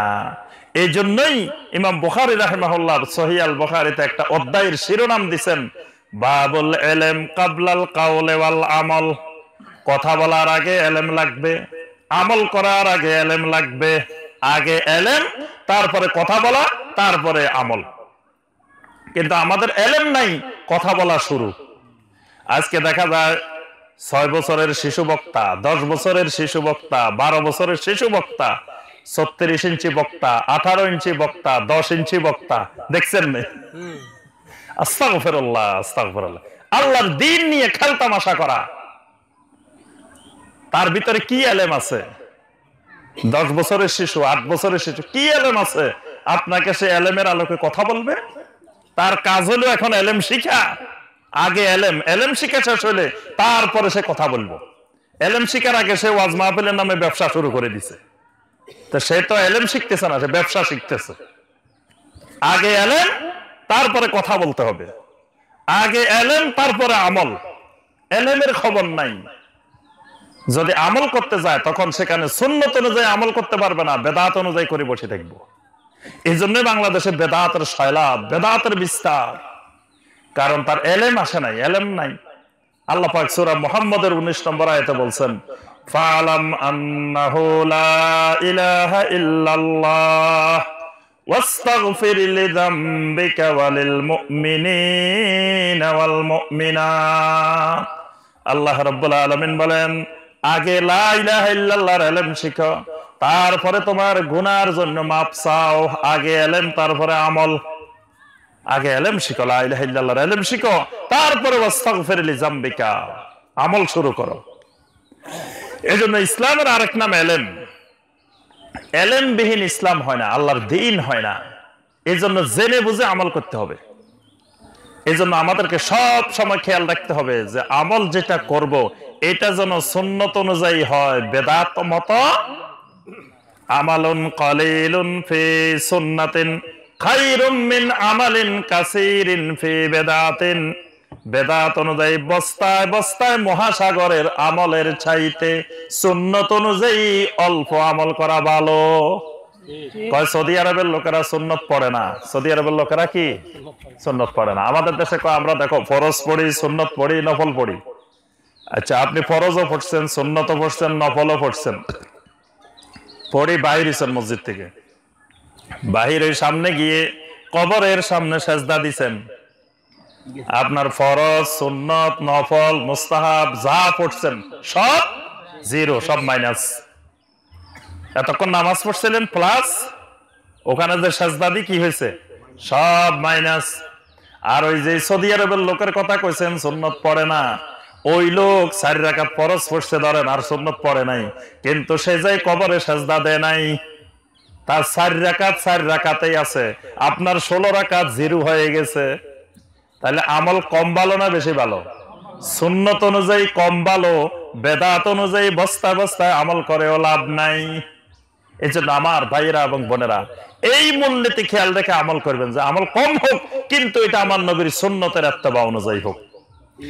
এই সুন্নতের ইত্তেবা করা, বেদাত থেকে দূরে থাকে, এটা সবার নসিবে হয় না। বড় আলেম, বিশাল আলেম আছে, তার অর্থ এই নয় যে তিনি বেদাত বুঝে গেছে, সুন্নত বুঝে গেছে। বেদাত আর সুন্নত বুঝতে হলে আল্লাহ রাব্বুল আলামিনের নিয়ামত লাগবে, আল্লাহর রহম লাগবে। আল্লাহ যদি কারো উপরে রহম করেন সে বুঝবে, না হয় বস্তা বস্তায় এলেম হয়েও বেদাত সুন্নত বুঝবে না। এই জন্য শাইখুল ইসলাম ইমাম ইবনে তাইমিয়া রাহমাহুল্লাহ বলছেন, বড় আলেম বড় বেদাতি হতে পারে। জমিনে যত বেদাত আবিষ্কার করছে বড় আলেমেরা করছে, মূর্খ লোকেরা করে নাই। বড় আলেম বড় বেদাতি, বড় বেদাত আবিষ্কার করে। কারণ মূর্খ লোকে করলে জনগণ এটা খাবে না, মার্কেটে চলবে না। যখন একজন আলেম করে তখন এত বড় আলেম হেলিকপ্টারে করিয়া আছে মিয়া, এত বড় আলেম, এই যে বিশাল তার কত নিরাপত্তা বাহিনী, কি হাক ডাক, এইরকম আলেমে বলে গেছে আমাদের এখানে। আরে মিয়া এত বড় আলেম, লক্ষ লক্ষ মুরিদ যার, এত বড় আলেমে বলছে। বেদাত কিন্তু এইভাবে বিস্তার লাভ করে। বেদাত ছোট আলেমের মাধ্যমে বিস্তার লাভ করে না, মসজিদের ইমাম সাহেবের মাধ্যমে বেদাত বিস্তার লাভ করে না। বেদাত বিস্তার লাভ করে কাদের মাধ্যমে? বড় বড় আলেমদের মাধ্যমে। তাহলে বোঝা যায় বড় আলেম হলে যে বেদাত চিনে ফেলছে, সুন্নত চিনে ফেলছে তা না। এই জন্য বেদাত মুক্ত সুন্নতে আমল করতে হলে এই কয়টা জিনিসের দিকে খুব ভালো করে খেয়াল রাখবেন। আমি শুধু কয়েকটা পয়েন্ট বলবো যে জিনিসগুলোর দিকে খেয়াল রাখবেন। 1 নম্বরে লাগবে তাকওয়া আল্লাহ আযজা ওয়া জাল্লা। 1 নম্বরে কি লাগবে? তাকওয়া লাগবে। আল্লাহকে ভয় করবেন। আল্লাহর ভয় যত বেশি করতে পারবেন তত আপনার আমার মধ্যে সুন্নতের ইত্তেবা আসবে, বেদাত থেকে সতর্ক থাকতে পারবেন। কারণ আল্লাহ পাক কোরআনে কারিমে বলে দিয়েছেন, ইয়া আইয়ুহাল্লাযীনা আমানু ইন তাত্তাকুল্লাহা ইয়াজআল লাকুম ফুরকানা। ও ঈমানদাররা, যদি আল্লাহরে ভয় করো আল্লাহ তোমাদেরকে ফুরকানের জ্ঞান দিবেন। সুবহানাল্লাহ। কিসের জ্ঞান দিবেন? ফুরকান। ফুরকান মানে কোনটা হক কোনটা বাতিল, কোনটা সুন্নাত কোনটা বেদাত, কোনটা আলো কোনটা অন্ধকার, এটা চিনার মতো যোগ্যতা আল্লাহ তোমাদের মধ্যে দিয়ে দিবেন। সুবহানাল্লাহ। এই জন্য বড় আলেম হলে সুন্নত বেদাত চিনবো তা না, বড় মুত্তাকিন হলে সেই সুন্নত বেদাত চিনবো। এই জন্য আলেমের চাইতে এলেমের চাইতে সুন্নত বেদাত বোঝার জন্য জরুরি হলো কি? তাকওয়া।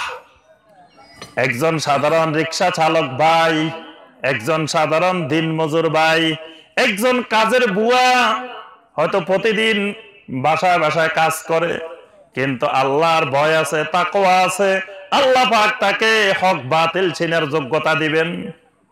আরেকজন বিশাল বড় আলেম, বড় পাগড়িওয়ালা, বড় দাড়িওয়ালা, বড় টুপিওয়ালা, কিন্তু আল্লাহর ভয় নাই, তাকওয়া নাই, আল্লাহ পাক তাকে সুন্নত বেদাত বোঝার ক্ষমতা দিবেন না। এই জন্য ওমর রাদিয়াল্লাহু তাআলার আমলে দেখেন দুধ বিক্রেতা মহিলার মেয়ে কিরকম তাকওয়া, এই ঘটনা তো সবাই জানেন। রাত্রে মা বলতেছে দুধের মধ্যে কি দেওয়ার জন্য? পানি দেওয়ার জন্য। মেয়ে কইতেছে ওমরের সৈন্যরা না দেখলেও আমার আল্লাহ রাব্বুল আলামিন দেখে যাবেন। সুবহানাল্লাহ। এত বড় তাকওয়া দুধ বিক্রেতা মহিলার ঘরে, গরিব মানুষের ঘরে তাকওয়া। এই জন্য তাকওয়া যত বেশি হবে তত তিনি সুন্নাত আর বেদাত চিনতে পারবেন। সুবহানাল্লাহ। 2 নম্বরে যেটি লাগবে সেটি হলো ইখলাসুল আমল লিল্লাহি তাআলা। যা আমল করব ইখলাসের সাথে করতে হবে। কিসের সাথে? ইখলাস থাকতে হবে আমলের মধ্যে।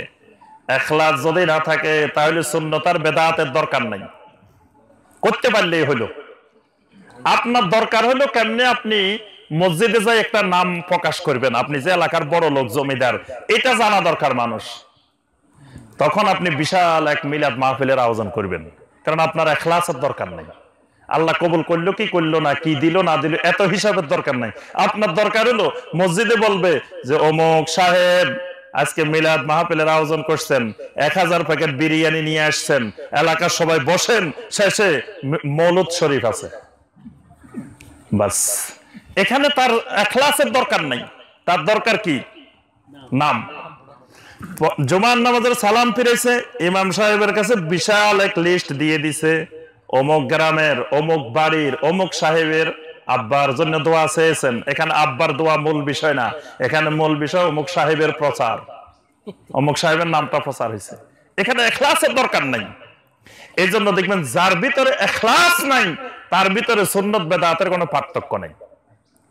সুন্নত বেদাতের পার্থক্য বুঝতে হলে ইখলাস থাকতে হবে আমলের মধ্যে।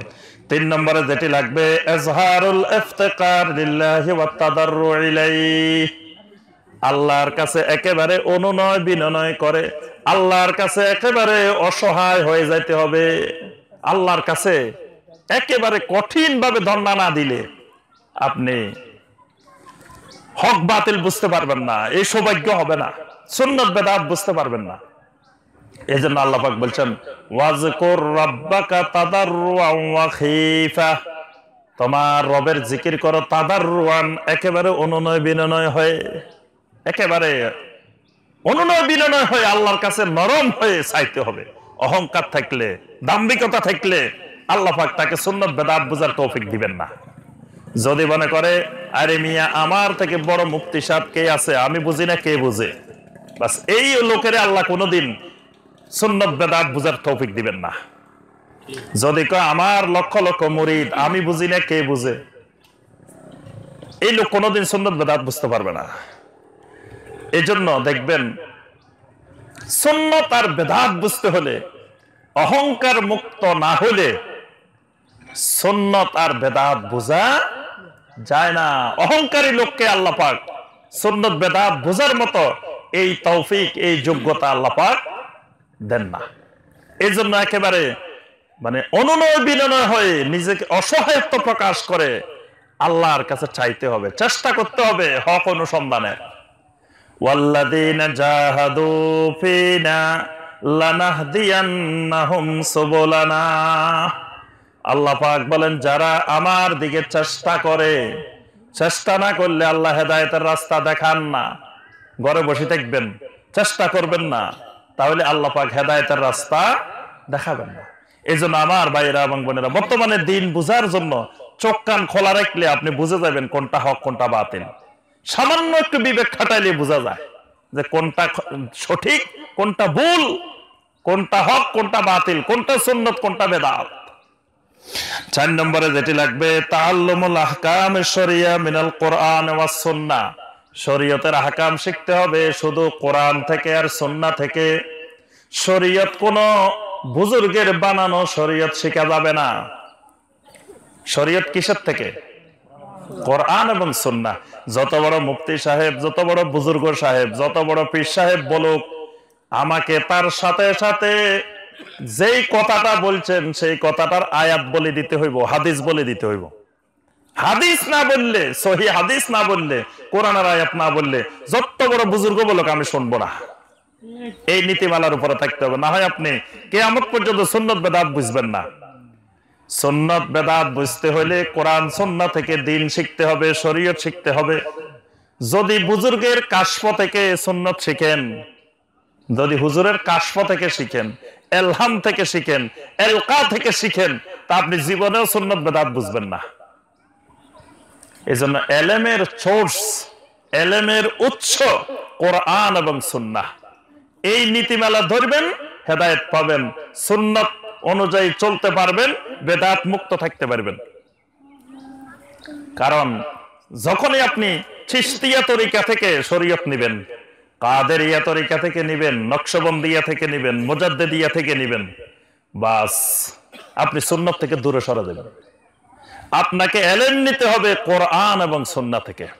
আচ্ছা, এই যে কাদেরিয়া তরিকা, সিস্তিয়া তরিকা এগুলো আবিষ্কার হওয়ার আগে শত শত বছর ধরে তখনকার মানুষ কোথা থেকে এলেম নিছে? কোরআন সুন্নাহ থেকে। তো সেই সোনালী যুগের মানুষ, যারা জান্নাতি মানুষ, যারা খাইরুল কুরুনে কারনি সুম্মাল্লাযিনা ইয়ালুনাহুম সুম্মাল্লাযিনা ইয়ালুনাহুম, তারা যদি এসব তরিকা ছাড়া আল্লাহরে পায়, তা আমার এসব তরিকার দরকার কি? তারা যে তরিকায় পাইছে আমিও সেই তরিকায় চলবো। এটা হলো 4 নম্বর যোগ্যতা। 5 নম্বর হলো তাদাব্বুরু নুসুসিল কোরআন ওয়াস সুন্নাহ।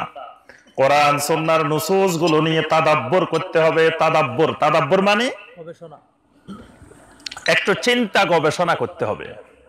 চিন্তা গবেষণা না করলে আপনি হেদায়েত পাবেন না। কোরআনের আয়াত পাইছেন, সরাসরি আমল শুরু করে দিচ্ছেন, অথবা কোরআনের আয়াতের এক অংশ নিয়ে আপনি আমল শুরু করছেন, কোনো চিন্তা ভাবনা করেন নাই। দেখবেন আমাদের দেশে একটা আয়াতের অর্ধেক তেলাওয়াত হয়, ইয়া আইয়ুহাল্লাযীনা আমানু আতিউল্লাহ ওয়া আতিউর রাসূল ওয়া উলিল আমরি মিনকুম। হে ঈমানদাররা, আল্লাহর আনুগত্য করো, রাসূলের আনুগত্য করো, তোমাদের উলিল আমরের আনুগত্য করো। বাস এই পর্যন্ত। উলিল আমর মানে কারা? উলিল আমর মানে 4 মাযহাবের 4 ইমাম। বাস আল্লাহ বলে দিয়েছে 4 ইমামের আনুগত্য করো, মাযহাব বানা ফরজ। বাস আপনি কইলেন যে ওরে আল্লাহ, আল্লাহ কোরআনে বলে দিছে, দেখো ইমাম আবু হানিফার নাম কোরআনেও চলিয়ে আছে, ইমাম শাফিঈ রাহমাতুল্লাহির নাম কোরআনেও চলিয়ে আছে, কারণ আল্লাহ বলে দিছে। এত বড় বুজুর্গ বলছে, মুনাজিরে আজম বলছে। আপনি কোনো তাদাব্বুর করলেন না, চিন্তা গবেষণা করলেন না, তাহলে আপনি কখনো সুন্নাত বেদাত বুঝতে পারবেন না, হেদায়েত পাবেন না। আপনাকে ঠিক করতে হবে যে আয়াতটা বলা হলো, এই আয়াতটা অর্ধেক না পুরা আয়াত? এই আয়াতের আগে কি পরে কি? এই আয়াতের মধ্যেই একই আয়াতে আল্লাহ পাক পরে দিয়ে বলছেন, ফা ইন তানাজাতুম ফি শাইইন ফারুদ্দুহু ইলাল্লাহি ওয়ার রাসূল। যদি তোমার ইমামেরা, বুজুর্গরা, ওলামায়ে কেরাম যদি কোন বিষয়ে মতবিরোধ করে, ইখতিলাফ করে, দুইজনের কথায় বাদ দিয়ে আল্লাহর রাসূলের কথার দিকে চলে যাও, সেই কথা কিন্তু বলে না। 4 ইমাম যখন 4 রকম কথা বলবো, তখন 4 জনেরটাই বাদ। 4 জনেরটা বাদ দিয়ে আমার আল্লাহ কি বলছে, আমার রাসূল কি বলছে, সেই দিকে চলে যাব। কিন্তু আয়াতের এই অংশ নাই, আগের অংশ দিয়ে শুধু দলিল। কেউ যদি আসে বলে আল্লাহ বলছেন ইয়া আইয়ুহাল্লাযীনা আমানু লা তাকরাবুস সালাহ, হে ঈমানদাররা খবরদার নামাজের ধারে কাছেও যাইও না। কোরআনেরই আছে, কোরআনের আয়াত। বাস এটা কিন্তু দলিল দিয়ে যদি কেউ যে খবরদার নামাজ কিন্তু পড়া যাবে না, আল্লাহ মানা করছে। আল কোরআন এত নম্বর সূরা, এত নম্বর আয়াত, কথা কিন্তু ঠিক আছে। আপনি যদি তাদাব্বুর না করেন, চিন্তা গবেষণা না করেন, গোমরা হয়ে যাবেন। আল্লাহ পাকের পরে বলছেন ওয়া আনতুম সুকারা। কখন? যখন তুমি নেশাগ্রস্ত অবস্থায়, তখন নামাজের ধারে কাছে যাইও না। এখন ওই নেশাগ্রস্ত অবস্থায় বললেন না, খালি আর আগেরটা বলছেন। তাদাব্বুর করতে হবে।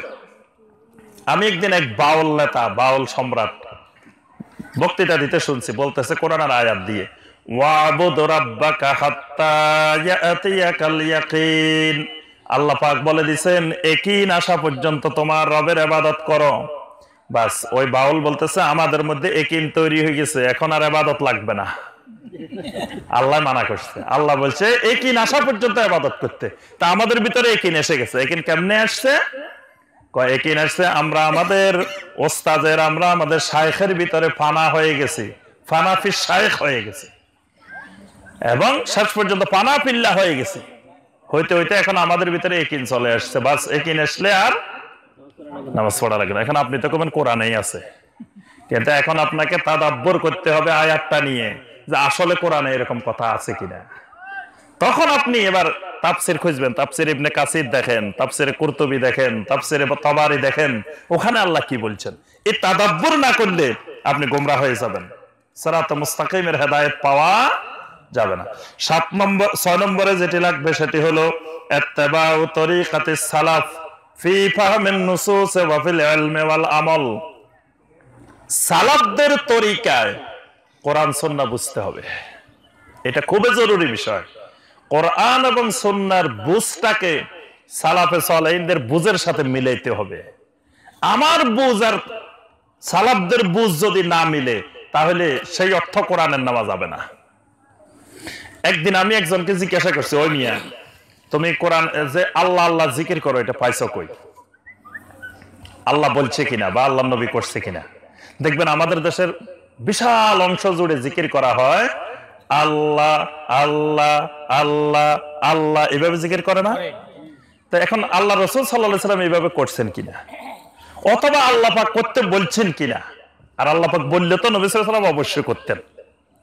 আচ্ছা, নবী সাল্লাল্লাহু আলাইহি ওয়াসাল্লাম এইভাবে জিকির করছেন, এটা কোনো সহিহ দঈফ কোনো জাল হাদিসেও আসে না যে নবী সাল্লাল্লাহু আলাইহি ওয়াসাল্লাম আল্লাহ আল্লাহ করছে বাতি নিবাই দিয়ে বা এরকম ধাক্কা দিয়ে বা বিভিন্ন কায়দা কানুন ব্যায়ামের কৌশলে যে নবী সাল্লাল্লাহু আলাইহি ওয়াসাল্লাম এরকম করছেন, এরকম কোনো জাল হাদিসও আসে না। তা একজন আমাকে কোরআনের আয়াত দিয়ে দলিল দিছে, আল্লাহ পাক কোরআনেই তো বলছে এই জিকিরের কথা। কোথায় বলছে? আল্লাহ পাক সূরা আল মুজাম্মিলে বলছেন, ওয়াযকুর ইসমা রাব্বিকা ওয়া তাবাত্তাল ইলাইহি তাবতীলা। ওয়াযকুর ইসমা রাব্বিকা, তোমার রবের নামের জিকির করো। তা আমার রবের নাম আল্লাহ, এজন্য আমি আল্লাহ আল্লাহ আল্লাহ করি। তার দলিল কোরআন থেকে, কোরআনের অর্থ ঠিক আছে। ওয়াযকুর ইসমা রাব্বিকা, তোমার রবের নামের জিকির করো। তা রবের নাম আল্লাহ, এজন্য আমি আল্লাহ আল্লাহ করতেছি, কথা তো ঠিক আছে। তা আমি বললাম, ভাইজান এই আয়াতে কারিমার মধ্যে যদি আল্লাহ পাক বলেন তোমার রবের নামের জিকির আল্লাহ আল্লাহ করো, তাহলে প্রথম কথার উত্তর দেন, নবী সাল্লাল্লাহু আলাইহি ওয়াসাল্লাম কোরআনের সব আয়াতের আমল করছেন কি করেন নাই? করছে। তাহলে এই আয়াতের আমল কি নবী সাল্লাল্লাহু আলাইহি ওয়াসাল্লাম করছেন কি করেন নাই? করছেন। তো করলে নবী সাল্লাল্লাহু আলাইহি ওয়াসাল্লাম তো জীবনে কোনোদিন আল্লাহ আল্লাহ আল্লাহ করলেন না। তাহলে এই আয়াতের ব্যাখ্যা এটা না, কারণ কোরআনের ব্যাখ্যা কে? মুহাম্মদুর রাসূলুল্লাহ সাল্লাল্লাহু আলাইহি ওয়াসাল্লাম। দ্বিতীয় কথা হলো, এই আয়াতে কারিমা সাহাবায়ে কেরাম কেমনে বুঝছেন, তাবেঈনে কেরাম কেমনে বুঝছেন, তাবেঈনে কেরাম কেমনে বুঝছেন, সেটা দেখতে হবে। সালাফেরা কেমনে বুঝছে? সালাফেরা কি এই আয়াত দিয়ে আল্লাহ আল্লাহ বুঝছে না কি বুঝলো? তাহলে সালাফদের কথা পাবো কই? কেমনে বুঝবো সালাফেরা কেমনে বুঝছে, কি বুঝছে? তাফসির গুলা খুলে দেখেন, তাফসিরে তাবারি দেখেন, তাফসিরে ইবনে কাসির দেখেন, তাফসিরে কুরতুবী দেখেন, এখানে পাওয়া যাবে সাহাবায়ে কেরাম কেমনে বুঝছে, তাবেঈনেরা কেমনে বুঝছে, তাবেঈনেরা কেমনে বুঝছে। তারা সবাই বুঝছে ওয়াযকুর ইসমা রাব্বিকার অর্থ হইলো বেশি বেশি নামাজ পড়া। ওয়াযকুর ইসমা রাব্বিকার অর্থ কি? বেশি বেশি সালাত আদায় করতে বলছেন আল্লাহ পাক। কারণ সালাতের প্রথম থেকে শেষ পর্যন্ত পুরাটা জিকির। ওয়ালা যিকরুল্লাহি আকবার, নামাজকে আল্লাহ বলছে সবচেয়ে বড় আল্লাহর জিকির। শুরু থেকে শেষ পর্যন্ত গোড়াটাই আল্লাহর জিকির। কোরআন তেলাওয়াত আছে, এর ভিতরে কোরআন তেলাওয়াত আল্লাহর জিকির। সুবহান রাব্বিয়াল আযীম, সুবহান রাব্বিয়াল আলা, আল্লাহু আকবার, সবগুলো তো আল্লাহর জিকির। এখানে ওয়াযকুর ইসমা রাব্বিকার অর্থ হলো সালাত আদায় করতে বলছেন, সালাত কায়েম করতে বলছেন। কোরআনে কারিমে যত জায়গায় আসবে ফাসাব্বিহ বিহামদি রাব্বিকা, তোমার রবের হামদের সাথে তাসবিহ আদায় করো, তার অর্থ হলো সালাত কায়েম করো। তাহলে এই শাব্দিক অর্থ যদি সালাফদের বুঝের সাথে না মিলাই, তাহলে আমার মধ্যে বেদাত তৈরি হবে। এই জন্য আজকে আল্লাহ আল্লাহ জিকিরের বেদাত তৈরি হয়েছে, ইল্লাল্লাহ জিকিরের বেদাত তৈরি হয়েছে, হু হা জিকিরের বেদাত তৈরি হয়েছে। তারপরে কত ঢঙ্গের, কত রঙের, কত নাচের, কত ডিজাইনের জিকির, এগুলো নিজে নিজে বুঝার কারণে, সালাফদের বুঝের সাথে না মিলানোর কারণে। এই জন্য সুন্নাত বেদাত বুঝতে হলে সালাফদের এলেমের সাথে, সালাফদের আমলের সাথে, সালাফদের ফাহামের সাথে, বুঝের সাথে আমাদের বুঝ মিলাইতে হবে। 7 নম্বর সর্বশেষ যেটা বলে আমি শেষ করব, আস-সুহবা আস-সালিহা। সালেহীনদের সোহবত লাগবে।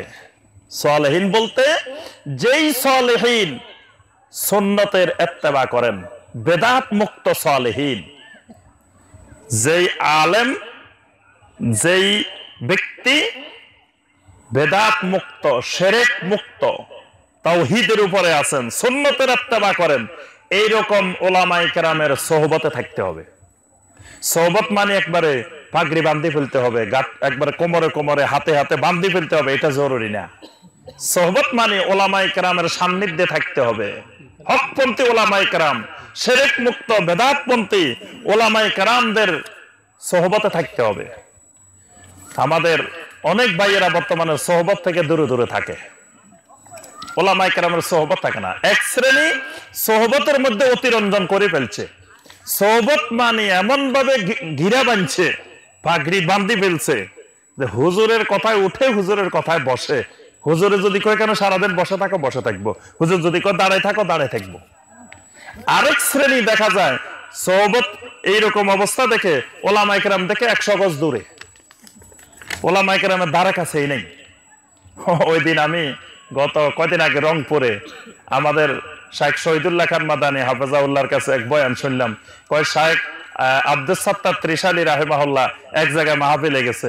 মাহফিলে এরকম হাজার হাজার মানুষ হয়েছে। মাহফিল শেষে একটা লোক শাইখকে বলে নাই যে শাইখ বাড়িতে চলেন। কয় পরে এরকম প্যান্ডেলে দিচ্ছে, এখানে খের বিছাইছে।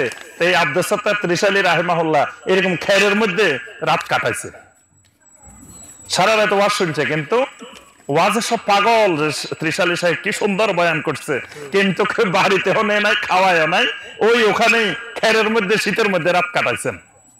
এরকম ঘটনাও ঘটছে। এই জন্য আমি বলবো যে এক শ্রেণী সোহবতের ব্যাপারে এত অতিরঞ্জন। আমার এক মুসল্লি আছে ঢাকায়, এই মুসল্লির পীর সাহেব, যিনি পীর সাহেবের সাথে মুসাফা করলে কমপক্ষে 3 লাখ টাকার নিচে কখনো হাদিয়া দেয় না। যেদিনে উনি ওনার পীর সাহেবের সাথে মুসাফা করে, দেখা করে, কমপক্ষে 3, 4, 5 লাখ টাকা হাদিয়া দেন হুজুরের। এবং যে হুজুরের দেন, আমি নাম বলবো না, মানে সুন্নত তো দূরের কথা, বেদাতেরও ঊর্ধ্বে এরকম হুজুরের দেন। অথচ যারা সুন্নতপন্থী, যারা আহলে সুন্নত, যারা সহিহ আকীদার, তারা মুসাফা করে খালি হাতে, 1 টাকাও দেয় না। একদিকে 1 টাকাও দেয় না, আরেকদিকে 3 লাখ টাকা, মানে ভারসাম্যহীন। এই জন্য যারা আমরা সোহবত থেকে বঞ্চিত, মানে যারা এখন মনে করি যে ওলামায়ে কেরামের মনে 100 গজ দূরে থাকতে হবে, আমাদের মধ্যে এরকম একটা ভাব তৈরি হয়ে গেছে। মানে ওই পীর মুরিদি বন্ধ করার কারণে, বেদাতি পদ্ধতি বন্ধ করার কারণে আর মনে করে ওলামায়ে কেরামের ধারে কাছে যাওয়ার দরকার নাই।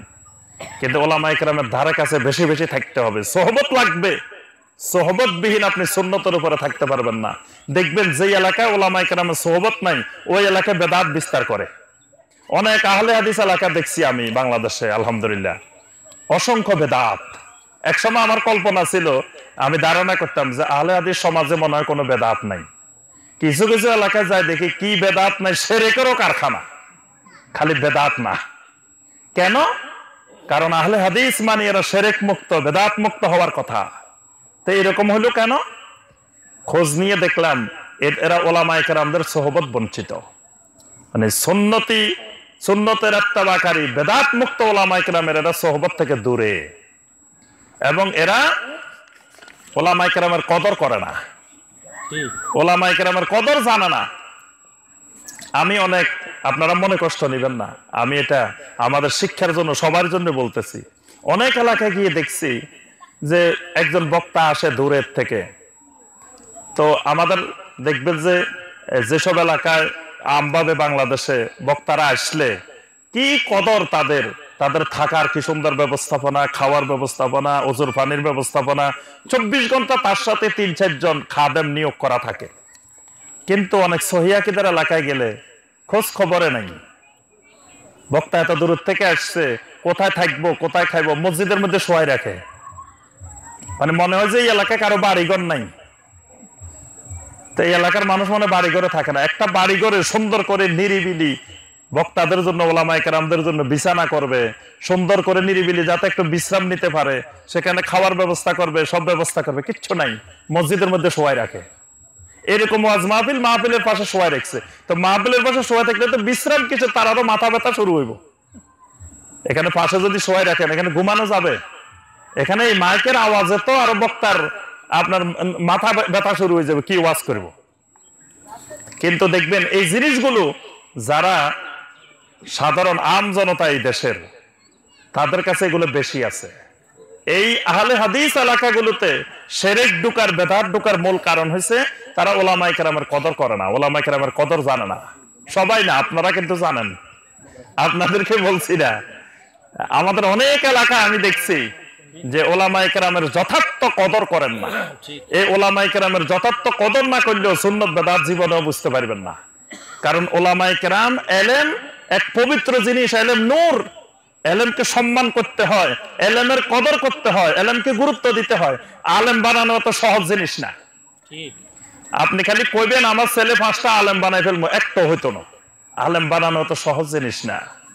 একটা আলেম বানাইতে হলে ওই আলেমের মা বাবা জানে তার পিছনে তার কি শ্রম, কি দিতে হয়েছে। আমার আব্বা আম্মা দুইজনেই দুনিয়া থেকে বিদায় নিয়েছেন। আল্লাহ পাক তাদেরকে জান্নাতুল ফেরদাউস নসিব করুন। আমার আব্বা সবসময় বলতেন যে আমার ছেলেকে মাদ্রাসায় পড়াই, এই ছেলের থেকে কোনোদিন 1 টাকা আমি খাওয়ার নিয়ত নাই, বরং আমি মৃত্যু পর্যন্ত আমার ছেলেকে টাকা দিয়ে যাব। আমার আব্বার মৃত্যু পর্যন্ত আমার কাছে কোনোদিন 1টা টাকা চান নাই, মৃত্যুর আগ পর্যন্ত শুধু দিয়ে গেছেন। আপনি আলেম বানাইবেন আবার টাকা খাইতে চাইবেন, ইনকাম করবো আর খাওয়াইবো, তাহলে ওই আলেম বেদাতের সাথে জড়িত হইব, শিরকের সাথে জড়িত হইব। আপনি দিতে হবে খালি, আলেম এমনি হয় না। সুন্নতি আমনে বেদাতি আলেম বানানো এত কঠিন না, কিন্তু সুন্নতের ইত্তেবাকারী বেদাত মুক্ত আলেম বানানো অনেক কঠিন, অনেক কঠিন। এটা শুধু মা বাবা কদর করলে হবে না, পুরো সমাজ মিলে এলেমের পিছনে কদর করতে হয়। এজন্য আপনাদেরকে বলবো ভাইয়েরা, এলেমের কদর বেশি করবেন। আপনাদের প্রত্যেক এলাকা এলাকা আলেম তৈরি করবেন। আজকে দেখা যায় আমাদের ওইসব এলাকাগুলোতে আলেম নাই, আলেমের অভাব, বড় আলেমের অভাব। কেন থাকবে না? আপনারা পরিকল্পনা করে এই এলাকা থেকে 10 জন আলেম বানান, 20 জন আলেম বানান। আলেম যত বেশি হবে তত এলাকা আলোকিত হবে, অন্ধকার দূর হবে, শিরক দূর হবে, বেদাত দূর হবে। আলেম নাই, এলাকা অন্ধকার হয়ে যাবে, শিরক যুক্ত হয়ে যাবে, আবার সেই জাহেলিয়াতের বেদাতের মধ্যে চলে যাবেন। তা আমি কথাগুলো বললাম, মনে কষ্ট নেবেন না, এগুলো বাস্তবতার ফসল, যেটা আমার অভিজ্ঞতার ফসল, বিভিন্ন জায়গায় গিয়ে যা দেখি। এই জন্য আমার ভাইয়েরা, সুন্নত বেদাত বুঝতে হলে সোহবতে সালেহা লাগবে। আল্লাহ পাক আমাদের সবাইকে শিরক মুক্ত তাওহীদি ঈমান, বেদাত মুক্ত সুন্নতি আমল নসিব করুন।